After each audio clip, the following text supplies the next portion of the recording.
నమస్కారం, వార్తలకు స్వాగతం. ముందుగా ముఖ్యాంశాలు. ప్రజాప్రతినిధులతో మాజీ ముఖ్యమంత్రి వైఎస్ జగన్ సమావేశం. నాయకులకు పలు అంశాలపై దిశానిర్దేశం. మాజీ మంత్రి హరీష్ రావు ప్రెస్ మీట్, పలు అంశాలపై వివరణ.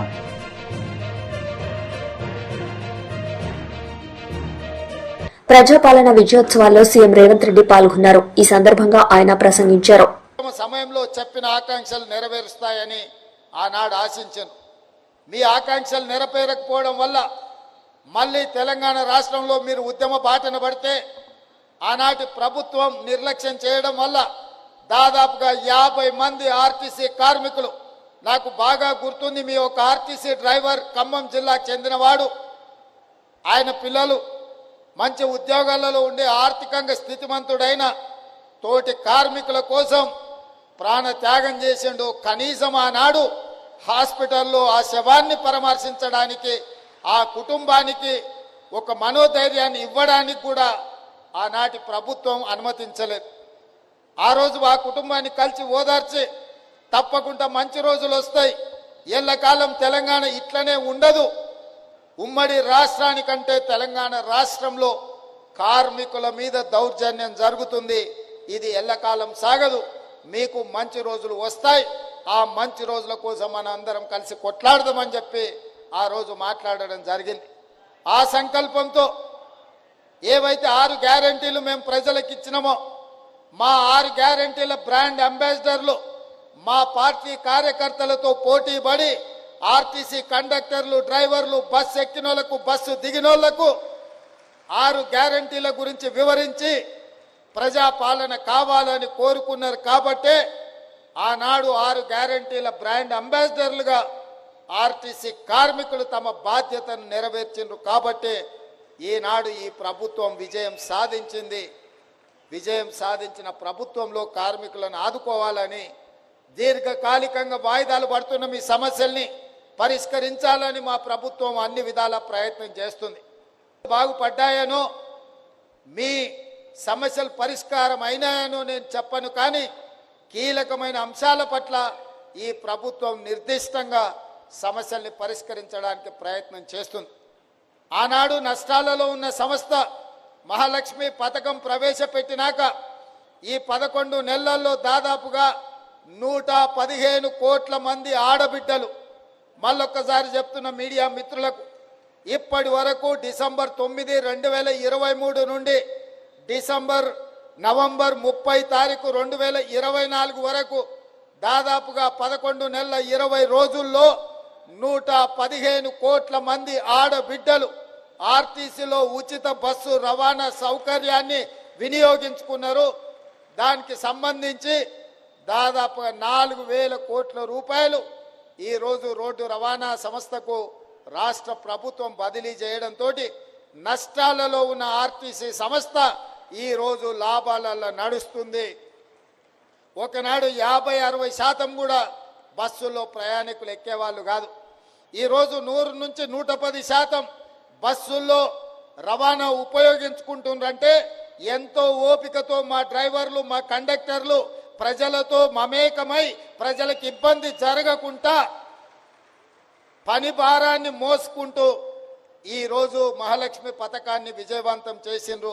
ఇవాళ మహాలక్ష్మి పథకం మా ఆడబిడ్డలకు ఒకప్పుడు అమ్మగారింటికి వెళ్ళాలంటే ఇంటి ఆయన బస్సుకి రాయి ఇవ్వాలి, ఆలయం సందర్శించుకోవాలంటే ఇంటి ఆయన అనుమతి ఇవ్వాలి. ఇవాళ ఇంటి ఆయన రూపాయి ఇవ్వకపోయినా ఆయన అక్కడ పని మీద పోతే మా ఆడబిడ్డలు ఆర్టీసీ బస్సు ఎక్కి అమ్మగారింటికి పోయి అమ్మని చూసి ఆ పక్కనే ఆలయంలో పోయి దర్శనం చేసుకొని మళ్ళీ ఇంటి ఆయన వచ్చే లోపల ఇంటికి వచ్చేటట్టు ఈరోజు ఈ మహాలక్ష్మి పథకం ఉపయోగపడుతుంది. మా అక్కలు నవ్వుతున్నారు, నిజమే చెప్తున్నాడు మా తమ్ముడని. నేను చూస్తుంటే కదా, మాట్లాడుతుంటే కదా అందరితోటి, ఒక్కొక్క మహిళకు ఈ వేదిక మీద నుంచి చెప్పదలుచుకున్న, ఉద్యోగం చేసే ఆడబిడ్డలకు, చదువుకోవడానికి వెళ్ళే ఆడబిడ్డలకు 5,000 నుంచి 7,000 రూపాయలు రోజుకు యావరేజ్గా 35 నుంచి 40 రూపాయలు ఆడబిడ్డలకు సేవింగ్ వస్తుంది.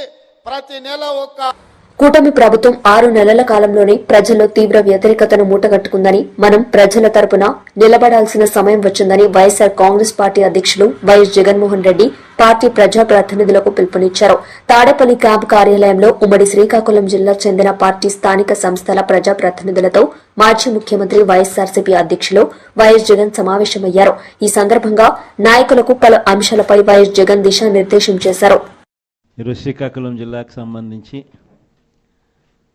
జెడ్పీటీసీలను, ఎంపీపీలను, మున్సిపల్ చైర్పర్సన్లను అందరినీ కూడా ఇక్కడికి ఆహ్వానించడానికి, మీతో కాస్త టైం గడపడానికి ప్రధానమైన కారణం ఏమిటి అనేది కొద్ది గొప్ప మీ అందరికీ కూడా అవగాహన ఉంటుంది అనుకుంటా.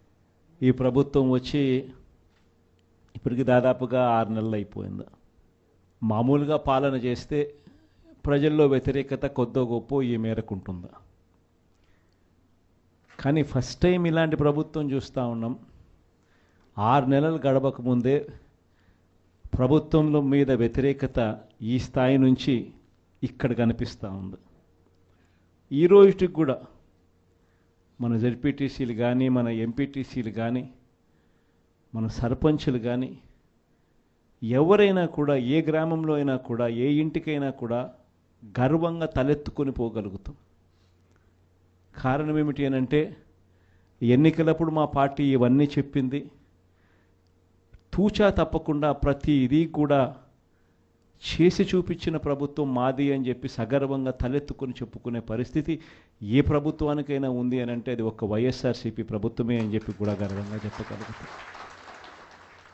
నిజంగా దాని క్యాంపెయిన్ మనం ఎంత తీవ్రమైన క్యాంపెయిన్ జరిగింది అన్నది ఒకసారి గమనించినట్లయితే, ఏ ఇంటికి ఎవరు పోయినా కూడా తెలుగుదేశం వాళ్ళు, తెలుగుదేశం ఎమ్మెల్యే నుంచి, తెలుగుదేశం కుటుంబ సభ్యుల నుంచి, తెలుగుదేశం పార్టీ కార్యకర్తల దగ్గర నుంచి ఎవరు పోయినా కూడా ప్రతి ఇంటికి వాళ్ళు చెప్పిన మాట, ఇంట్లో ఎవరు కనపడినా కూడా, చిన్నపిల్లలు కనపడితే స్టార్ట్, నీకు 15,000, నీకు 15,000, నీకు 15,000, సంతోషమా? అంతకన్నా కొద్దాం, అంతకన్నా కొంచెం పెద్దోళ్ళు, తల్లులు కనిపిస్తే చాలు, అమ్మలు కనిపిస్తే చాలు, నీకు 18,000, నీకు 18,000, నీకు 18,000, సంతోషమా?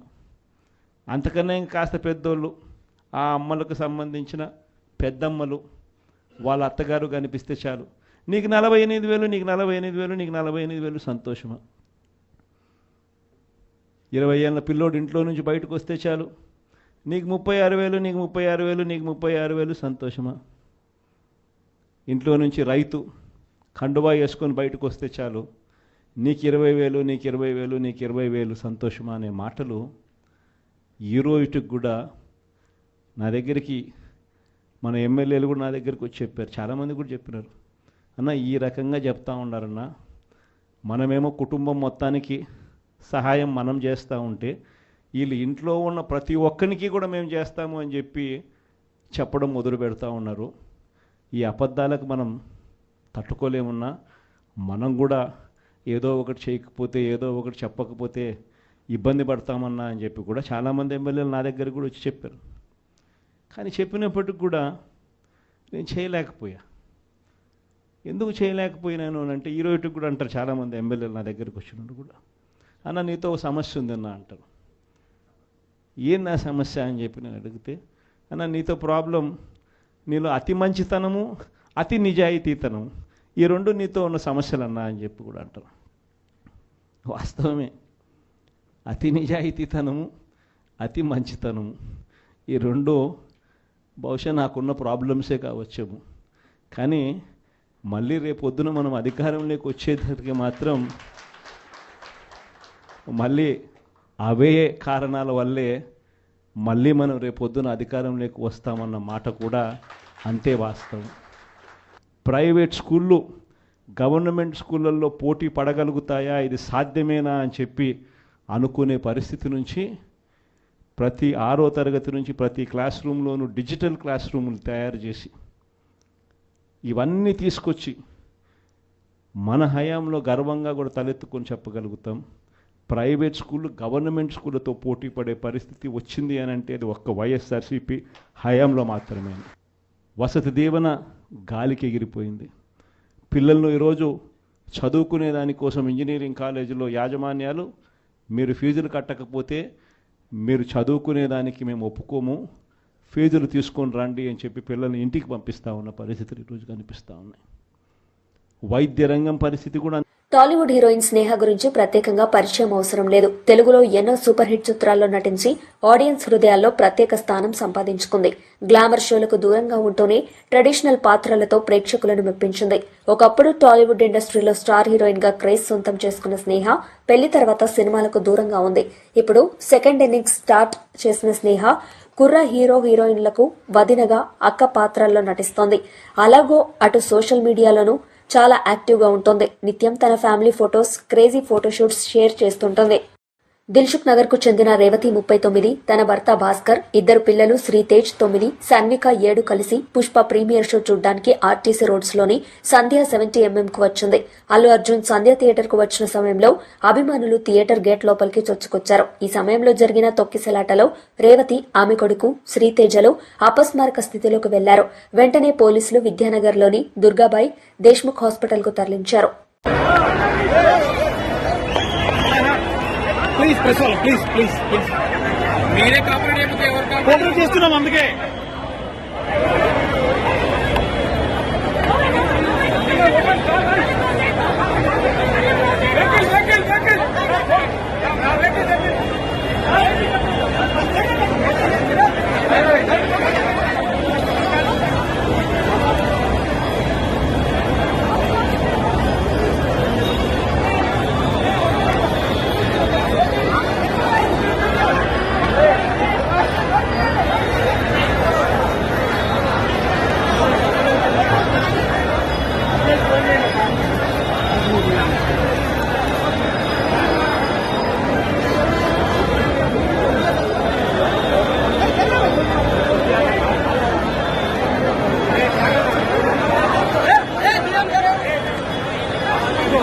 కాకినాడలో జిల్లా కలెక్టర్ ముందు వెళ్లి సీజ్ చేసిన షిప్ లో రైస్ బ్యాగ్స్ ఉండటాన్ని అయ్యప్ప మాల వేసుకున్న ఓ స్వామి ఈ వీడియోను సోషల్ మీడియాలో పోస్ట్ చేశారు. ఇప్పుడు ఈ వీడియో వైరల్ గా మారింది. మొత్తం షిప్ దగ్గరికి చేరుకున్నాం. పైన ఉన్నాం మనం. ఇక్కడే ఈ ఏదైతే రైస్ అయితే ఉందో ఇంక ఇదే రైస్ ఇక్కడే ఉన్నది. పవన్ కళ్యాణ్ గారు ఇచ్చే ఉన్న రైస్ ఇంకా ఇక్కడే ఉన్నది. చూసారు రైస్ బస్తాలు ఎన్ని ఉన్నాయో మొత్తం. ఇదంతా కూడా పీడిఎస్ అంటున్నారు, చెక్ చేస్తున్నారు అధికారులు.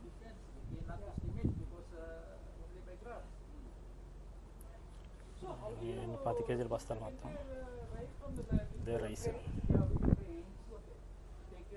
ఇలాంటివి చాలా ఉన్నాయి కంటైనర్లో. బీఆర్ఎస్ లీడర్ కవిత మీడియా సమావేశం నిర్వహించారు. ఈ సందర్భంగా మీడియాతో ఆమె మాట్లాడారు. ఎంత అరాచకం జరుగుతున్నదన్నది ప్రజల కళ్ళ ముందే కనిపిస్తున్నటువంటి సందర్భం. ఒక శాసనసభ్యులు, గౌరవనీయులు, బాధ్యతాయుతమైనటువంటి వ్యక్తి, ప్రజలతో ఎన్నికైన వచ్చినటువంటి వ్యక్తి, ఒక ఎమ్మెల్యే పాడి కౌశిక్ రెడ్డి గారిని పొద్దున 10 నుంచి ఇప్పటి వరకు కూడా రిమాండ్ చేసి ఉంచడం అన్నది నిజంగా దారుణం.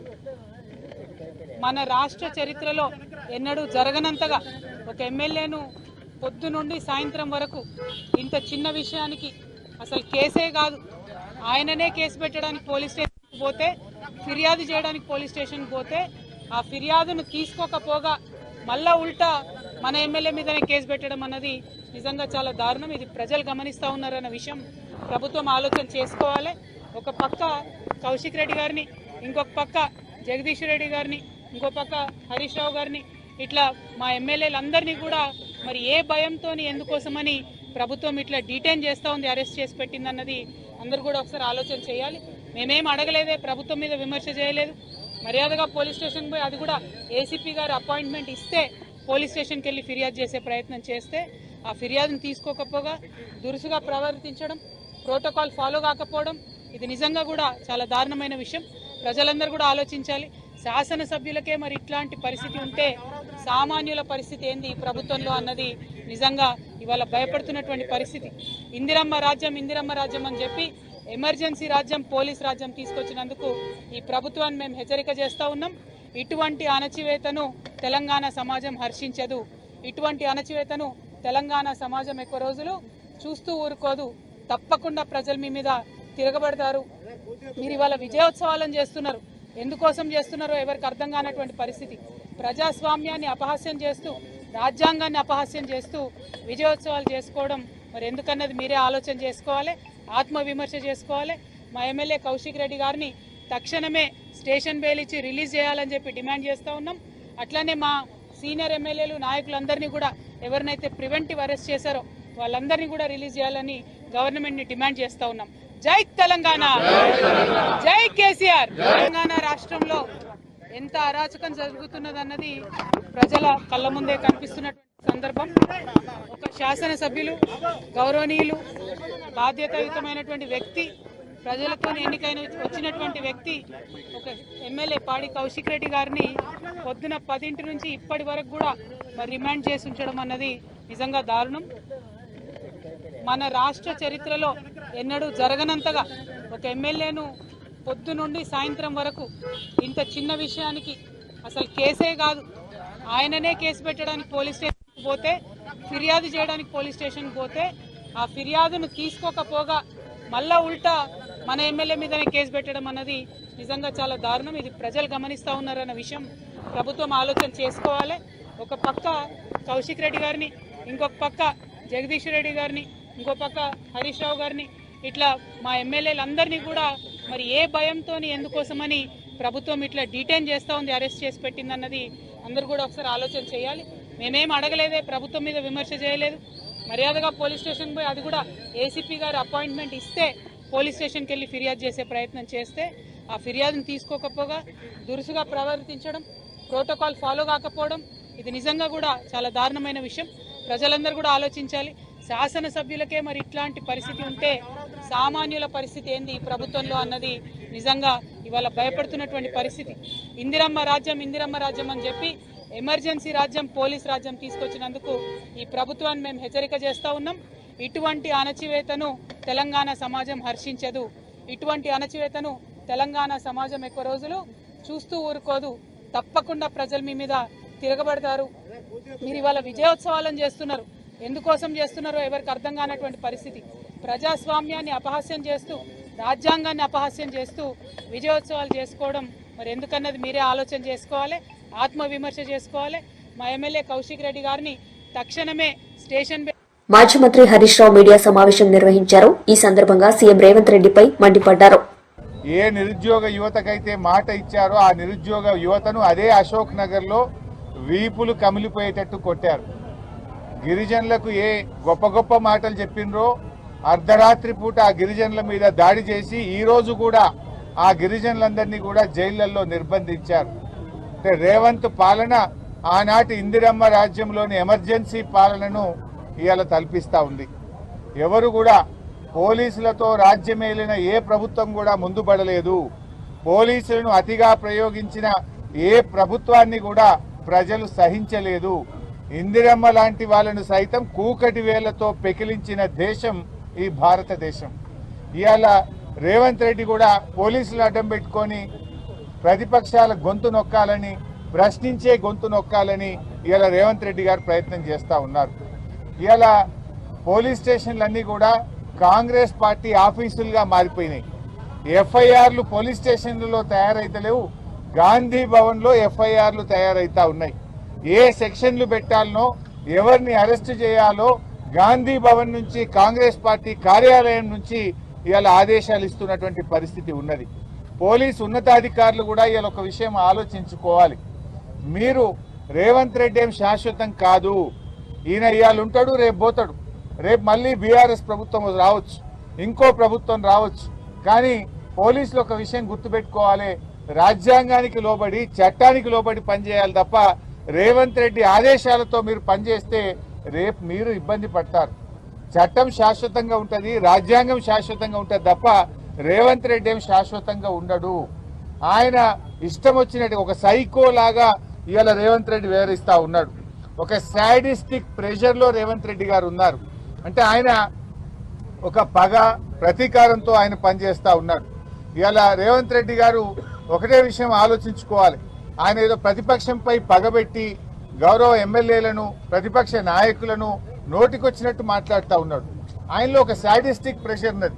అంటే గతంలో మరి ఏ రకంగా అయితే ఇవాళ కాంగ్రెస్ పాలన ఉందో ఈ రోజు మళ్ళీ అదే రకంగా అంటే బీఆర్ఎస్ కార్యకర్తల్ని ఎమ్మెల్యేలని అరెస్ట్ చేయాలి, ఇబ్బంది పెట్టాలి అనే ఒక పగతో ప్రతీకారంతో రేవంత్ రెడ్డి పనిచేస్తున్నట్టు కనబడతా ఉంది.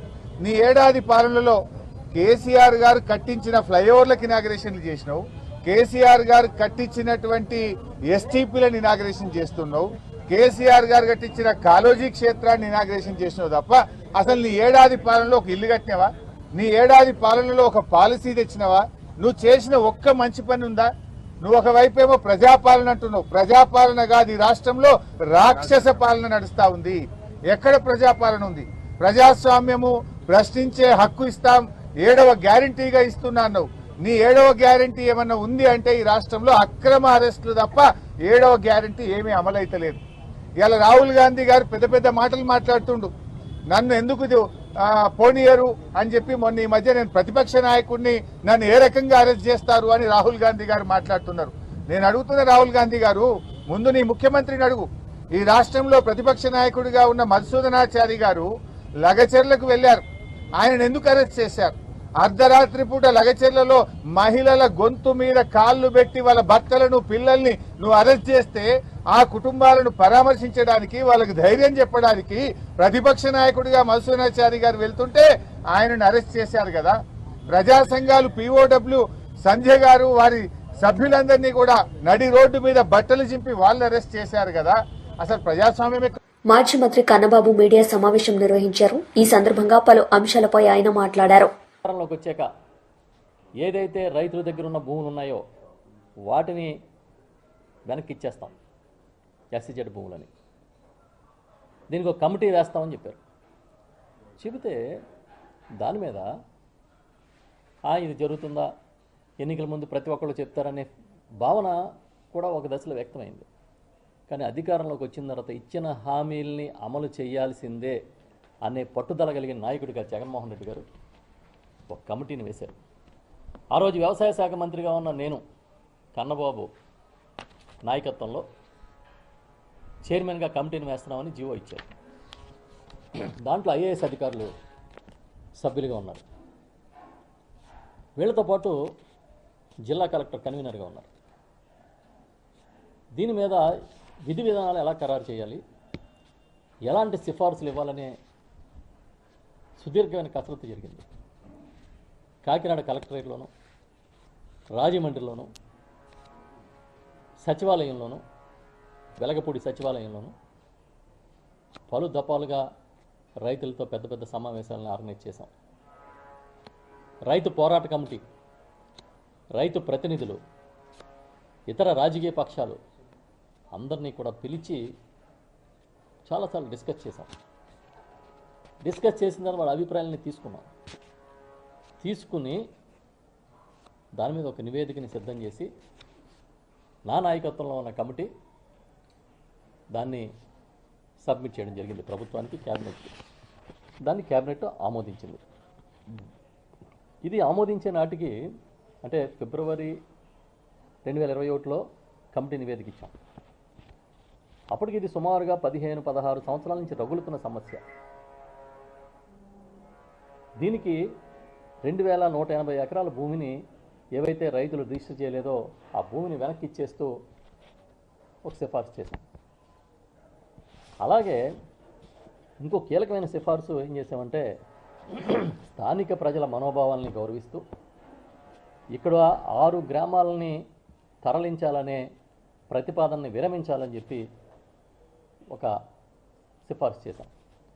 శ్రీరాంపురం, బండిపేట, ముమ్మిడివారిపోడు, పాటివారిపాలెం, రావివారిపోడు, రామరాఘవాపురం అనే గ్రామాలని తరలించక్కర్లేదని కమిటీ సిఫార్సు చేసింది. ఒకవేళ రామరాఘవపురం అనేది అలైన్మెంట్లో ఎక్కడైనా ప్రాబ్లం వచ్చినా, ఒకవేళ అలైన్మెంట్లో ఏదైనా ఇండస్ట్రీస్కి ఆ పరిశ్రమలు, రసాయన పరిశ్రమలు ఏదైనా ఫ్యూచర్లో వచ్చి తరలించాలంటే ఖచ్చితంగా దీన్ని అక్కడ సమీపంలో ఉన్న పెద్ద గ్రామమైన ఆ గ్రామస్తుల కోరిక మేరకు రావివారి పోడుకి మాత్రమే తరలించాలని కూడా సిఫార్సు చేశాం. ఈ గ్రామాలన్నింటినీ తరలించే ప్రక్రియని ఆపేయమని కమిటీ సిఫార్సు చేయడం జరిగింది. అదే కాకుండా అంతకుముందు భూసేకరణలో భాగంగా శ్మశానాలు తీసేసుకున్నారు, స్కూళ్ళు తీసేసుకున్నారు, సామాజిక స్థలాలు కూడా తీసుకున్నారు. మేమేం చెప్పామంటే శ్మశానాలు వదిలేయాలని చెప్పాం. ఒకవేళ మీ అలైన్మెంట్లో ప్రాబ్లం వస్తే గ్రామస్తుల సూచన మేరకు వాళ్ళకి శ్మశానాలకి భూములు కేటాయించి అక్కడ అంతా కూడా ఫెసిలిటీ క్రియేట్ చేసి ఇవ్వాలని చెప్పడం జరిగింది. ఇది కాకుండా ఈ రైతుల్ని ఒత్తిడి చేయడం కోసం ఏం చేశారంటే 2180 ఎకరాల విస్తీర్ణం రైతుల్ని మొత్తం 22Aలో పెట్టేశారు, నిషేధిత జాబితాలో పెట్టేశారు. ఎందుకు? చచ్చినట్టు వాడు అమ్ముకోవాలి, ఈ కంపెనీకి అమ్మేయాలి, ఎస్సీజెడ్కి అమ్మేయాలి, అది కూడా 3 లక్షలకు అమ్మేయాలి. ఇది స్కీము. వార్తలు ముగించే ముందు ముఖ్యాంశాలు మరోసారి. ప్రజాప్రతినిధులతో మాజీ ముఖ్యమంత్రి వైఎస్ జగన్ సమావేశం. నాయకులకు పలు అంశాలపై దిశానిర్దేశం. మాజీ మంత్రి హరీష్ రావు ప్రెస్ మీట్, పలు అంశాలపై వివరణ.